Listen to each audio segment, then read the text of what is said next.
Hello guys, welcome back to the channel. In today's video, I'm going to show you how we can speed up audio without changing the pitch in CapCut mobile application.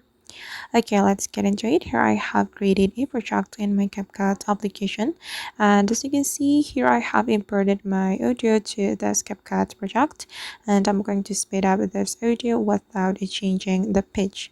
First of all, guys, we can click on the audio and click on the audio again, and we have to find the speed option, this one, and I'm going to make it 2 times faster. Okay, and this is the result. As you can see, or as you can listen, that the pitch doesn't change. So basically, if you don't want to change the pitch of the audio, you don't need to do anything, because the pitch won't change unless you click on the skip pitch option. And I'm going to show you the difference. So I'm going to click on the skip pitch option. Oops. Okay.